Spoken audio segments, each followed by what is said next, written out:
벌써 우리가 6월 첫 주를 맞이합니다.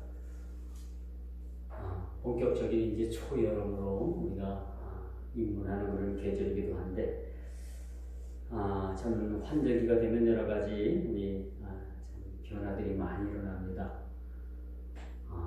이 환절기에 우리가 또 감기 조심해야 되겠다라는 생각도 가지고 있고요. 내일 모레 우리 충북노예 산하 사회부에서 아마 야유회를 가기로 했던 것 같아요. 저는 뭐 신청을 해서 하지 않아서 안 가려고 그렇게 제가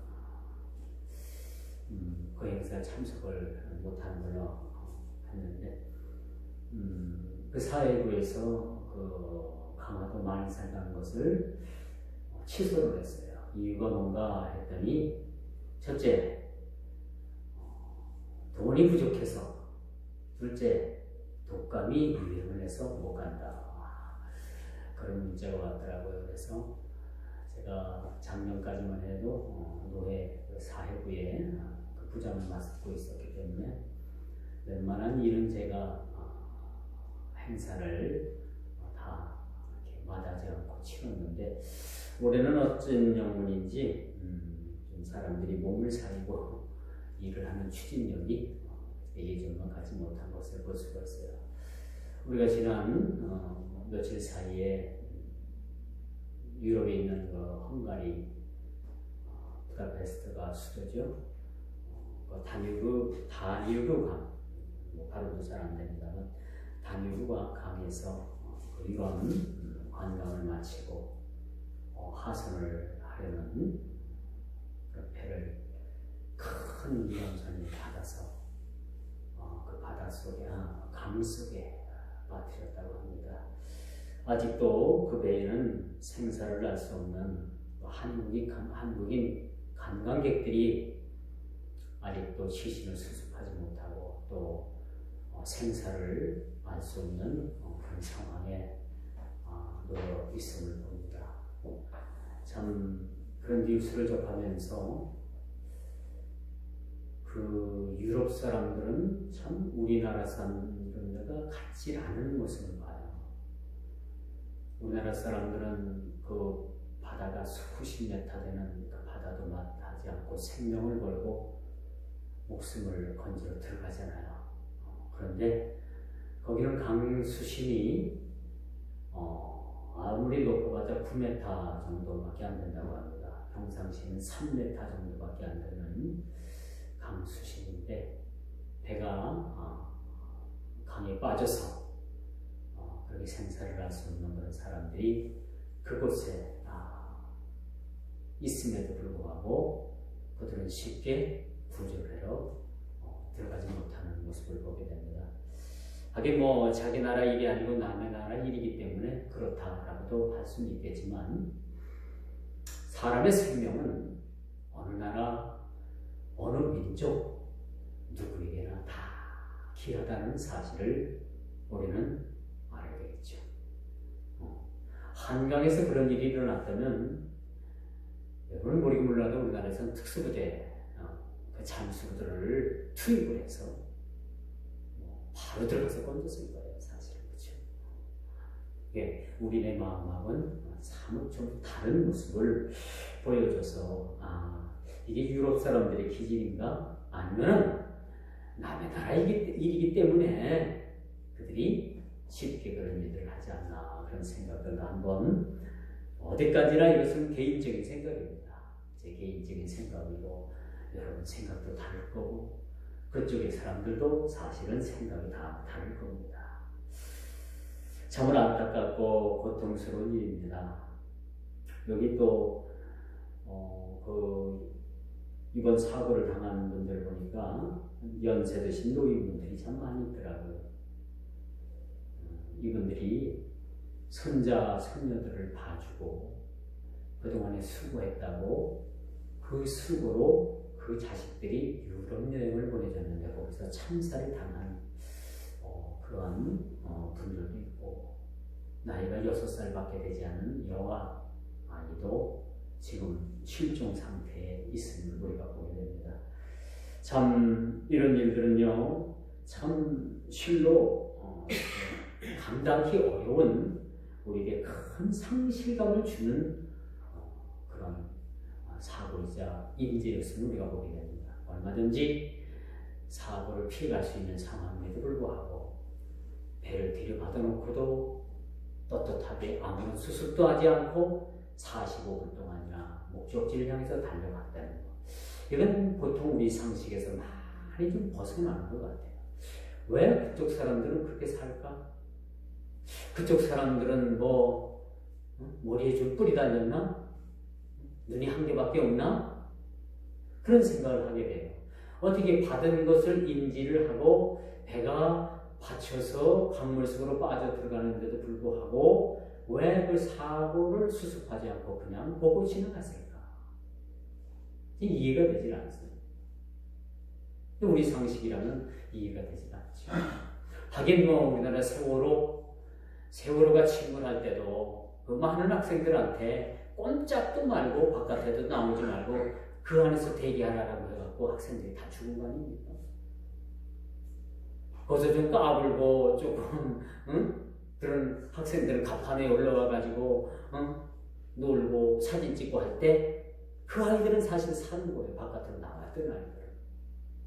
이렇게 여러분 세상에는 상식을 벗어난 일들이 너무너무 많이 발생되고 있다는 사실을 우리가 보게 됩니다. 왜 제가 이런 말씀을 참 초두에 길게 말씀을 드리느냐 하면 오늘 말씀도 바로 그거예요. 지금까지 데살로니가 교회를 칭찬했다라면 이제부터는 데살로니가 교회나 그 지역에 있었던 만행되었던 그 하나님 앞에 큰 죄인 음행에 대해서, 거룩하지 못한 죄에 대해서, 하나님을 불신하는 죄에 대해서 사도 바울이 교회를 향해서 그렇게 경고를 하고 있는 말씀을 우리가 보게 된다는 것을 오늘 말씀을 통해서 살펴보게 됩니다. 우리 신앙생활도 사실은 마찬가지입니다. 여러분 참 우리가 먹고 사는 문제, 의식주 문제, 국가 간의 무역 전쟁, 참 어찌 보면 이것들이 다 여러분 참 전쟁이라고 볼 수가 있어요. 그래서 여러분 셰익스피어 제가 발음을 잘 읽겠죠. 셰익스피어가 쓴 그 아주 거대 문학 가운데 하나 햄릿이라는 그런 책이 있죠. 그 햄릿이 아주 유명한 말을 했어요. 하긴 셰익스피어가 쓴 그런 책 속에 있는 내용입니다만, 사느냐 죽느냐 그것이 문제로다. 햄릿이라는 책을 다 읽어봤겠죠. 이건 아주 세계적인 문학 전집이기 때문에 셰익스피어의 4대 비극이 뭐냐라고 또 이렇게 얘기를 한다면 이야기가 좀 길어지죠. 자, 이와 마찬가지로 여러분 사느냐 죽느냐 문제가 그것이 우리의 의식주 문제뿐만 아니라 우리 신앙에도 참으로 사느냐 죽느냐 그런 문제의 기로에 서 있는 일들이 얼마나 많은지 몰라요. 그렇죠? 우리가 세상을 살아가면서 여러분 신앙의 눈으로 보게 되면 이 세상이 육적인 모든 주관으로 보는 것이 다가 아니라는 것을 우리는 알게 되는 거죠. 항상 우리 신앙인들은 영적으로 깨어 있어서 우리에게 주시는 영적인 그런 사인을 우리가 늘 이것을 살펴봐야 된다는 거죠. 그러면 우리가 영이나 육이나 사느냐 죽느냐 하는 이런 문제들이 사실은 이것이 간단한 문제가 아니라는 얘기죠. 우리가 교회에 나오고 교회 출석을 하고 주일 성수를 하고 그것으로 다가 아니라 우리 믿음의 성도들의 삶은 늘 우리가 깨어 근신하고 우리가 영적인 감각과 영적인 안목을 가지고 우리가 신앙생활을 해야 되는데 초점을 맞춰야 된다는 사실들을 기억하시기 바랍니다. 그러므로 우리가 구하고 권면하는 일에 귀를 기울여야 합니다. 구해야 되겠죠. 건면한 일에 우리가 귀를 기울여야 합니다. 우리가 그리스도를 주로 모신 신자의 삶이 어떻게 하나님을 이렇게 부르게 해야 될까? 오늘 21세기를 사는 우리 믿음의 성도들이 어떤 삶으로 하나님께 영광 돌려지고 우리가 어떤 삶을 살아야지만이 하나님께서 기뻐하시는가라는 것을 우리가 늘 염두에 두고 우리가 살아야 된다. 그저 아무런 생각도 없이 하루를 맞았으니까 그냥 하루를 보내고 때가 됐으니까 그런 하루 한 때를 먹고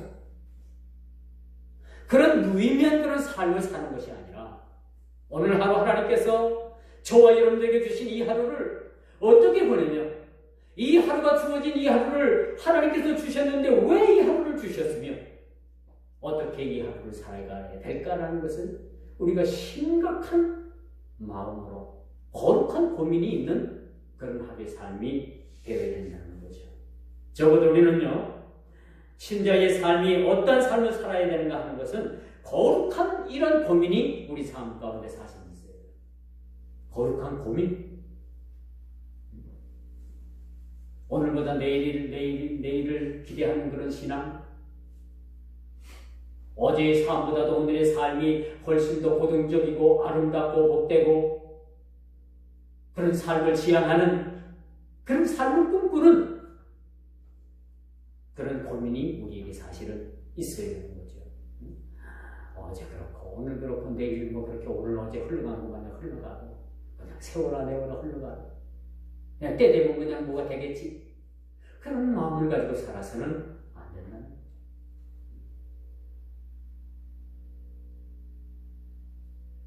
이 많은 사람들은 1년 새해 벽두가 되기 전에 이제 새해 그런 달력을 딱 원력을 갖다 놓고 월별로 또 주별로 또 아주 특정한 날별로 쭉 그렇게 날짜를 정해가지고 이 한 날은 내가 뭘 하고 뭘 목표로서 살겠다. 그냥 달력에다 적어놓으면 돼요. 얼마나 쉬운지. 저는 부교육자 시절에 담임 목사님이 연중계획표라는 것을 만들었어요. 이걸 만들면 부교육자가 이제 죽어요. 왜 그러냐? 쭉 날짜별로 말씀 찾아가지고 다 이걸 써서 내야 되고요. 오타 수정해야 되고요. 성도들의 사업장 전부 다 주소, 이름 적으면 돼요. 성도들의 가정 주소, 또 이름, 또 전화번호 이걸 쭉 그냥 다 이것을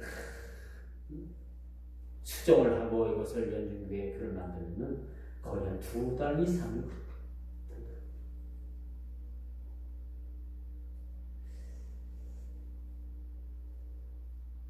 그런데 연중계획표를 이렇게 만들어 놓고 쭉 제가 그걸 살펴보면 꼭 그대로 되진 않더라고요. 그렇게 안 하는 게 더 많아요, 사실. 그래서 저는 그렇게 고생할 바에야 이런 거 만들지 말고 성경 한 장을 더 보자. 그런 마음을 가지고 저는 1년 연중계획표, 1일 계획표는 세우지 않습니다. 그냥 월별로, 주간별로 그냥 그렇게 세워놓고 그 월별로, 주간별로 좀 충실하게 살려고 또 그렇게 하려고 많은 노력을 하고 있습니다. 그런데 여러분 생활을 하다 보면은 뜻하지 않게 그렇게 계획된 날 다른 일들이 생기는 일이 너무 많이 있어요. 그걸 보면서 참 이게 뜻대로 되지 않는구나. 아무리 계획을 세워놔도 이 사람 사는 게 뜻하지 않게 우리가 생각지 않게 그런 일들이 튀어나오는 것을 볼 수 있어요.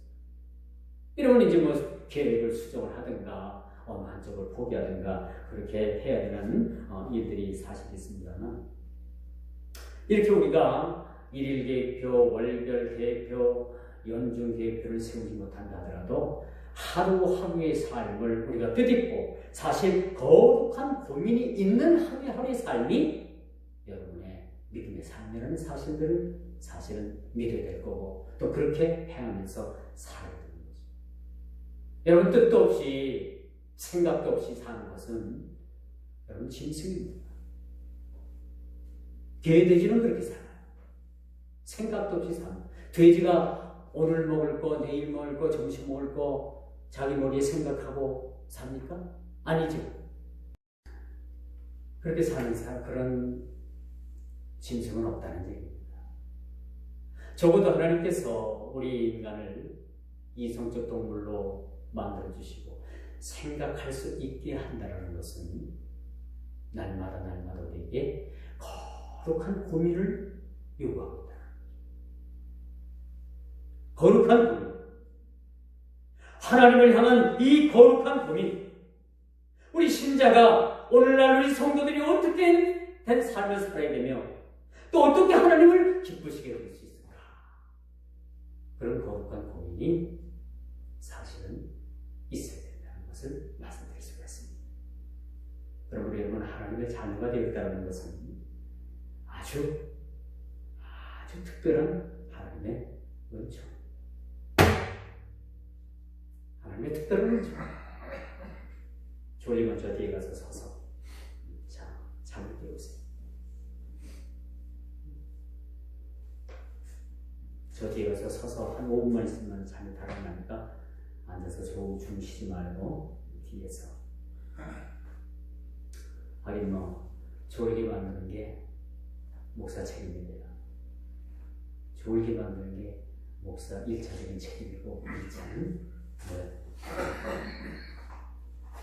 그렇군요. 자, 그렇다면 우리 그리스도인으로서 어떻게 살아야 되는가라는 것이 진정 하나님께 영광이 될까요?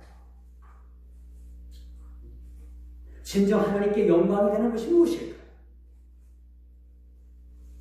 미가서 기자는 미가서 6장 7절에 그렇게 기록을 하고 있습니다.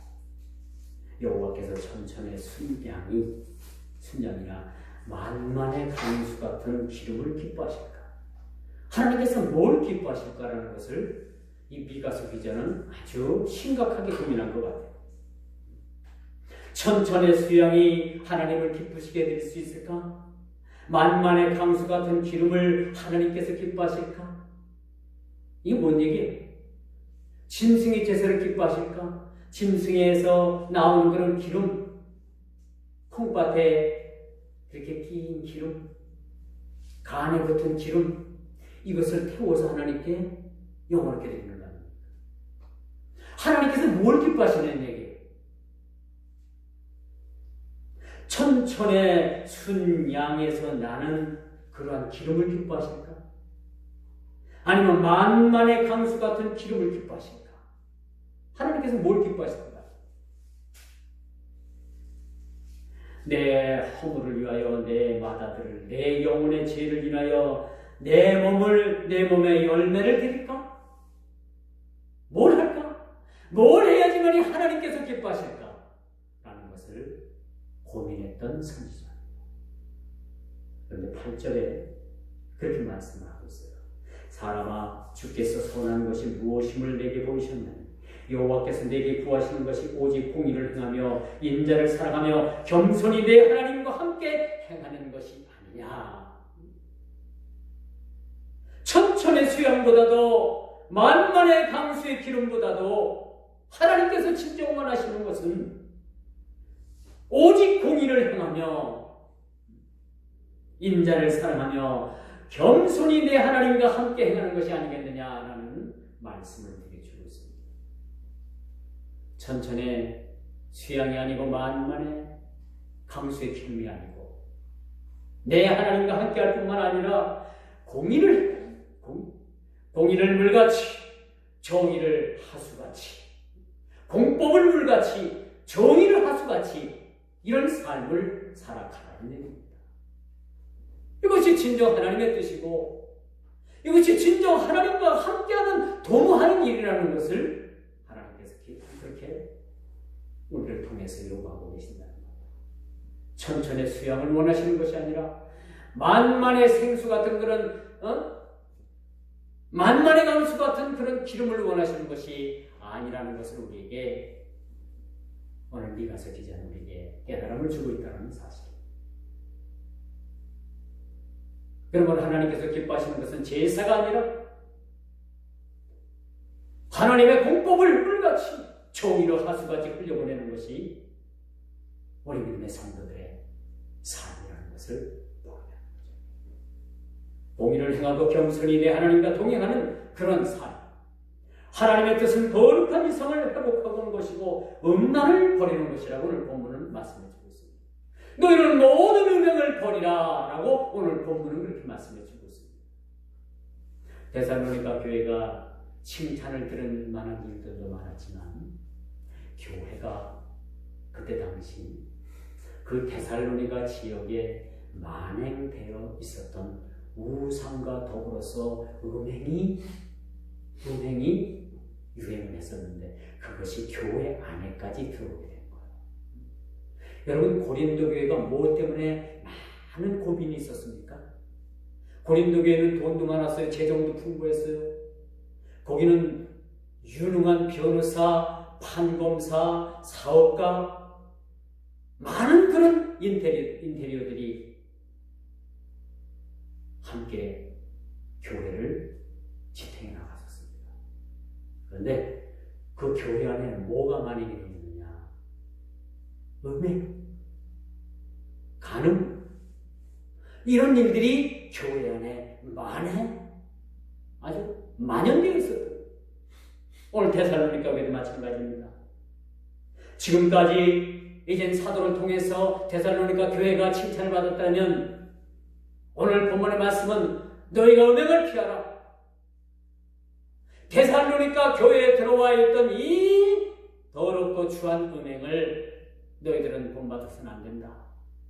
여러분, 당시 그 로마로부터 지배를 받던 그런 팔레스타인 지역은요, 그 황제를 향한 그런 제사들이 행행을 했습니다. 당시 시장에 나왔던 모든 물건들이 식물, 어떤 먹거리든지 다 이것이 이 우상 앞에 절을 드려진 다음에 이 식물들이 시장으로 나온 거예요. 어찌 보면 이 우상 앞에 드려졌던 이 식물을 먹지 않는다는 것은 그 죽음을 말한다고 말씀드릴 수가 있는 거죠. 모든 통용되는 그러한 시장에서의 그러한 물건들은 다 우상 앞에 절을 하고 나와서 그것이 시장에 통용이 됐던 거예요. 거기다가 우상을 범하는 죄뿐만 아니라 그 우상을 죄를 범하면서 그 곳에 음행이 같이 따랐다는 거죠. 그래서 그 신전에 여성이 몸을 파는 여성들이 신전에 머물러 있었던 거죠. 그들이 우상을 섬기는 것뿐만 아니라 신전에 그 우상의 신전 안에서 기거했던 그 여인들을 통해서 음행이 벌어졌다는 것을 우리가 보게 됩니다. 이것이 데살로니가 교회 안까지 이것이 들어오자 심각한 문제가 발생된 거죠. 그래서 사도 바울이 데살로니가 교회를 향해서 너희가 이것들을 멀리하고 삼가해야만 된다라는 것을 그렇게 경고하고 있음을 보게 되는 것이죠. 그러므로 우리가 하나님의 뜻은 거룩한 야성을 회복하는 것이죠. 거룩함을 우리가 회복하는 그것은 바로 이 거룩하다는 것은 우리가 음란을 버리고 하나님의 거룩하심의 옷을 우리가 입게 된다라고 말씀드릴 수가 있는 거죠. 실패하고 넘어져도 거룩함을 잃지 않고 오직 이 세대를 본받지 않는 거룩함과 정기함, 그리고 자신을 지키고 가정을 지키고 나라와 민족을 지키고 교회를 지키는 일이 우리 그리스도인들의 거룩한 의무라는 것을 오늘 말씀을 통해서 우리에게 말씀해 주고 있습니다. 평범한 신앙이 아닌 목숨을 걸고 순교를 각오하고 평범한 교회가 아니고 사람 살리고 생명 살리는 그런 생동감 넘치는 교회. 오늘날 한국에 한 3, 4만 교회 정도가 될 겁니다. 5만 교회, 7만 교회는 이것은 너무 그냥 부풀린 거고, 만에 한 3만 교회, 3만 5천 교회, 4만 교회 정도 된다고 합니다. 거기에 13,000교회가 우리 교단이에요. 통합책이 7,000교회. 우리 합동축이 13,000교회가 됩니다. 대단한 거죠. 10,000개가 돼도 사실 많은 거예요.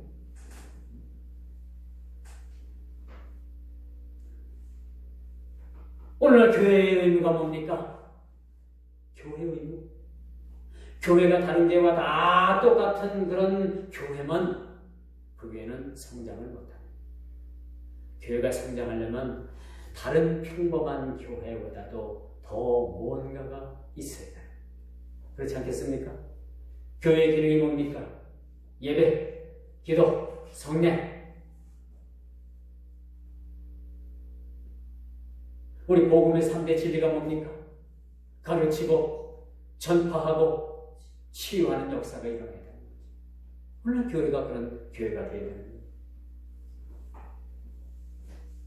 이런 교회가 되어질 때 우리가 진정 교회라고 그 교회의 기능을 우리가 말할 수가 있는 거예요. 그러므로 우리가 평범한 신앙이 아닌 평범한 교회가 아닌 평범한 여러분들의 성도가 아닌 뭔가가 좀 달라져야지만 많은 사람들이 보고 듣고 여러분들을 통해서 교회를 선택해야 하지 않을 수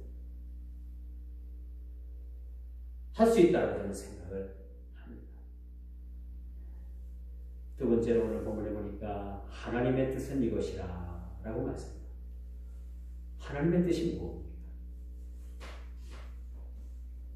주 안에서 권면하노니 이 권면은 예수 그리스도의 부름으로 말미암은 부르심으로 말미암은 사도의 권위로 말하노니 너희들은 이 말을 내가 너에게 하는 이 말을 너희들은 지켜 행하라 라고 말씀드릴 수가 있습니다.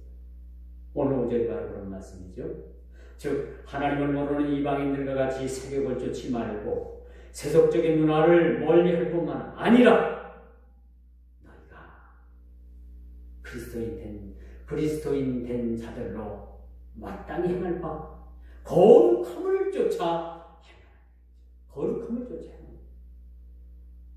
마치 데살로니가 지역이 완전히 우상뿐만 아니라 이방인들 당시 데살로니가 교회 밖에 있던 모든 이방인들이 세격을 쫓아 행했던 것처럼 너희들은 그렇게 해서는 안 된다는 것을 우리에게 가르쳐주고 있습니다.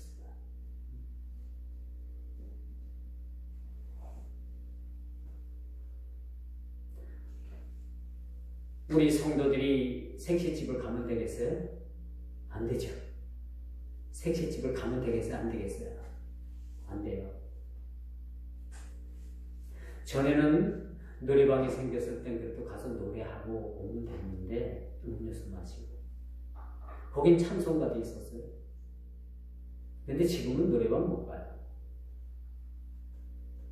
노래방 가서 찬송가 부르면 쫓겨날 뿐만 아니라 노래방 가면 의뢰이 술 마셔야 되죠. 아가씨인지 아줌마인지 불러야 되죠. 그래야지만 또 뭐 매상을 올려줘야지만이 또 그렇게 해만 된다네요.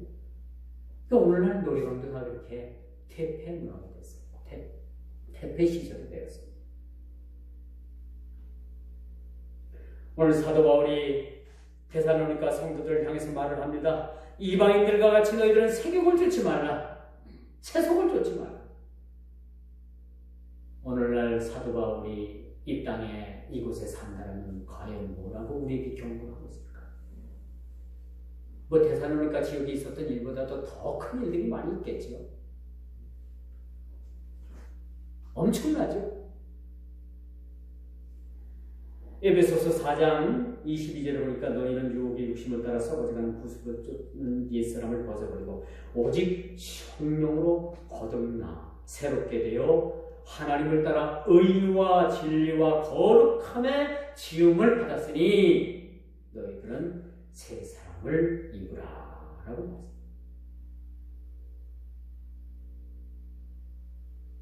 썩어져가는 구습을 쫓아 살아가는 것이 아니라 새 사람을 입는 사람을 살아가야 합니다.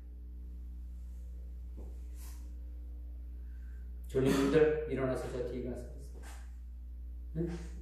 정희 권사님 저 뒤에 가서 있어요. 5분만 서 있어요.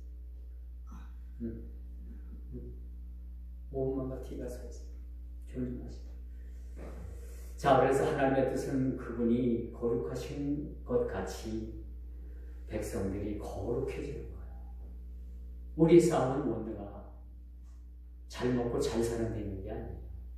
부자 되는 게 있는 게 아니고 자식들이 잘 되는 데가 문제가 있는 게 아니라 우리는 하나님의 거룩하신 것 같이 우리 삶이 거룩함을 회복하는 거예요. 레위기 19장 2절 바로 그 말씀입니다. 근데 우리는 자꾸 하나님의 말씀에서 벗어나서 자꾸 다른데 포커스를 맞춥니다. 이 땅에서 잘되고 성공하고 부자되고 그런 것이 마치 이 땅에서 복을 받는 것 같아요. 온통 사람들이 다 거기에 빠져 있어요. 그걸 복이라고 얘기를 하고 그게 하나님의 축복을 받는 것이라고 얘기를 합니다. 그런데 진짜 우리가 복 중에 복은 뭐냐? 하나님의 거룩하심과 같이 그 하나님의 거룩함을 우리가 회복하게 됩니다. 거룩한 삶을 사는 것이 하나님 앞에 하나님께서 우리를 지으시고 우리를 이 땅에 보내주신 그 사명을 우리가 다하는 겁니다. 여러분들이 이 땅에서 승승장구하면 얼마나 승승장구할 거예요? 그렇지 않겠습니까? 그것은 다 이 땅에서 잠시 지나가는 안개와 같은 거예요. 영원히 여러분들이 이 땅에서 누릴 것 같습니까? 천만에요. 다 썩어 없어지는 거고 다 불타 없어지는 겁니다. 그렇다면 진정 하나님께서 우리를 통해서 행하시는 일들이 뭔가, 우리를 통해서 바라시는 일들이 뭔가, 하나님께서 거룩했으니까 너희들도 거룩하는. 오늘 사도 바울이 오늘 본문 말씀을 통해서 우리에게 주시는 말씀이 바로 그런 말씀입니다. 내가 거룩하니까 너희들도 거룩하라는 얘기죠. 말로만, 입으로만 아니죠. 실제적으로 우리가 육신과 영혼이 거룩함에 우리가 날마다 변하게 돼요. 어떤 사람은 말로만 해요. 제가 이 주위에 있는 어느 사모님을 조금 요즘 이렇게 조금 의도치 않게 만나게 되는 기회가 있는데 우리 목사님들만 모여서 기도회를 열었는데 일이 점점 커져가지고 사모님들 같이 모여가지고 같이 기도하고 뭐 전도하고 막 그래요. 근데 뭐 사람이 다 똑같지는 않겠지만은 참 말이 많은 사모님이 한 분이지. 잠시도 이걸 그냥 안 두고 그냥 막 처음부터 끝까지 그냥 막 정신없이 말해요. 저는 그런 게 싫어요. 조금 사람이 조금 조용하고 조금 그럴 때도 좀 있어야 되는데 정신이 없고 가만히 듣고 나면 참 미운 생각이 들어. 아이고 무슨 말 못해서 죽은 귀신 뭐가 붙었나 그런 생각들. 그래서 제가 요즘 시험이 들었어요. 내가 이거 대상 나가야 되냐. 가장 좋은 방법은 그냥 내 재단에 엎어지고 거꾸로져서 기도하는 게 가장 좋은 방법인데 그렇게 만나서 서로 이렇게 연합해서 기도하는 것도 좋은데 만나면 또 그냥 가요. 돌아가면서 식사 대접해야지요. 그래서 고민이 많아요. 그래서 기도하면서 그냥 혼자 이 재단에서 내 재단에서 엎어져서 기도하는 게 가장 좋은데 언제 그렇게 해볼까 그런 생각도 한번 가요. 그래서 왜 그러냐면 여러분 이 말로만 성화되는 게 아니라는 얘기예요. 말로만 성화되는. 진정한 우리의 거룩함은요 하나님의 모습을 닮아 하나님의 형상을 돋고 우리 말도 처음부터 끝까지 그냥 따라 저기 되는 것이 아니라 좀 절제할 줄도 알아야 돼. 절제. 입에 재갈 먹이는 게요 여러분 참 이것이 얼마나 중요하지. 이것 때문에 입 때문에 여러분 폐가 망신한 사람들을 저는 여러 번 봤어요. 그것 때문에 이거 절제 안 돼가지고 결국은 폐가 망신하는 사람들이 많이 있더라.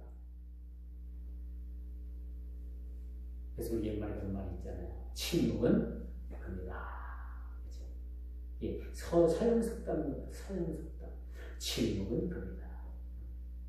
예, 다른 우리가 침묵할 줄도 좀 알고, 꼭 우리가 필요한 말도 하나님 앞에 탁 전하는 것이 잘 박힌 목과 같은 그러한 일들이 사실 우리 말 한마디에서 이것이 드러나야 되는데, 만나자마자 뭐 들어주는 사람이 좋아하는지 안 들어주는지도 모르고 그냥 따라쳐만 끝까지 그냥 그렇게 쏴대는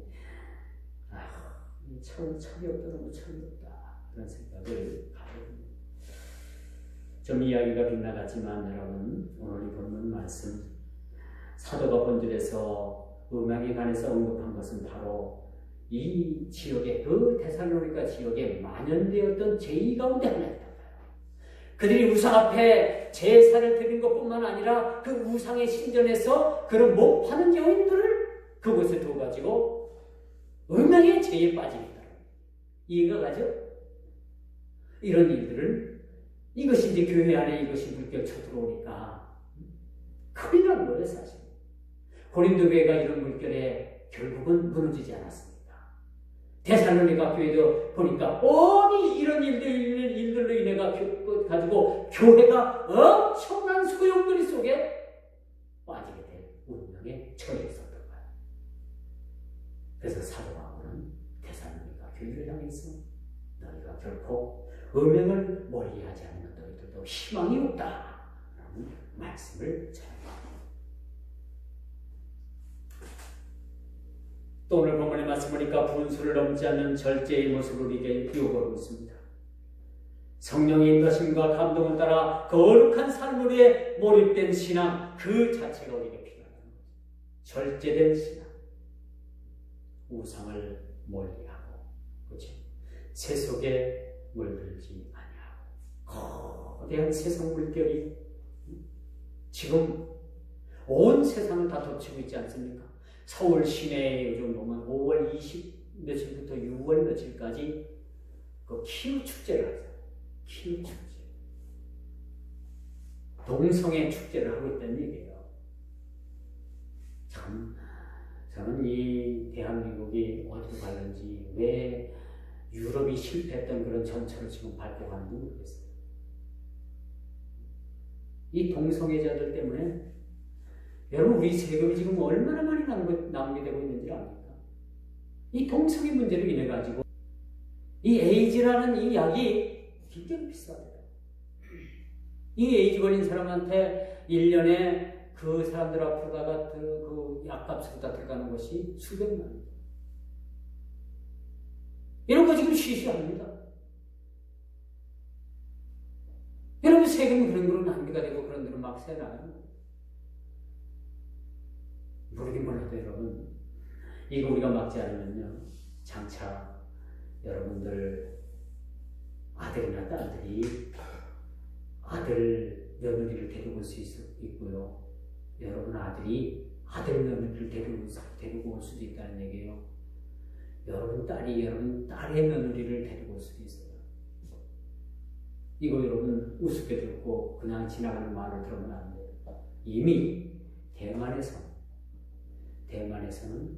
남자와 남자, 여자와 여자가 결혼을 할 수 있는 제도를 허용을 했어요. 혼인신고를 며칠 전부터 해주고 있습니다. 우리나라, 여러분, 지금 기독교에서 강력하게 반대를 하고 있어서 그렇지, 이거 멀쩡하나 남자와 남자가 결혼하는데 구청 가가지고 이것이 혼인신고하면은 이거 허락할 그런 일들도 있을 수도 있다. 그게 정신 똑바로 차려. 이런 일들이 거룩함에서 벗어나고, 이런 일들이 하나님의 형상을 회복하는 일에서 벗어나는 일이라면 우리는 단연코 이런 일들을 배격해야 합니다. 오늘날 주님께서 이 교회를 통해서 무엇라고 말씀하십니까? 무엇을 배격하기 원하고, 무엇을 삼가하기 원하고, 무엇을 분수 넘지 않기를 원하고, 무엇을 통해서 우리에게 요구하시는 그 요구사항이 무엇인가를 우리는 귀 기울여서 들을 필요가 있다는 사실입니다. 이제 말씀의 결론을 맺습니다. 하나님을 모르는 이방인들은 그렇다 할지라도 이것이 교회 안에까지 들어와서 만연되게 할 수는 없다는 거죠. 여러분 평등법이 이것이 통과가 되면요, 제가 여기서 이런 설교를 사실은 못합니다. 이런 설교했다가는 제가 세고랑 차고 가요.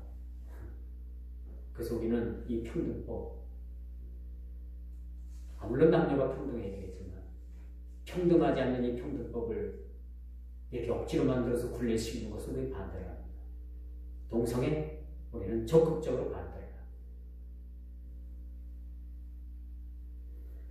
이제 우리에게 주신 성령으로 말미암아 하나님의 치료와 사랑이 우리 마음에 부음바 되어서 세상 유혹을 쫓는 일에서 우리가 참으로 절제된 삶을 살아야 되고 하나님의 거룩함의 야성을 회복하는 그런 믿음의 삶을 살아야 되는 것이 우리 삶의 본분이라는 사실들을 깊이 깨닫고 우리 다 같이 우리가 행할 바, 회복할 바, 또 우리가 마땅히 배척할 바, 절제할 바, 오늘날 교회를 통해서 우리에게 주시는 이 말씀을 우리가 깊이 되새기고 그렇게 밀려오는 그 세속의 제약들을 우리가 멀리할 수 있는 우리 모두가 다 되기를 주님의 이름으로 축원하면서 말씀을 듣도록 하겠습니다. 기도합니다.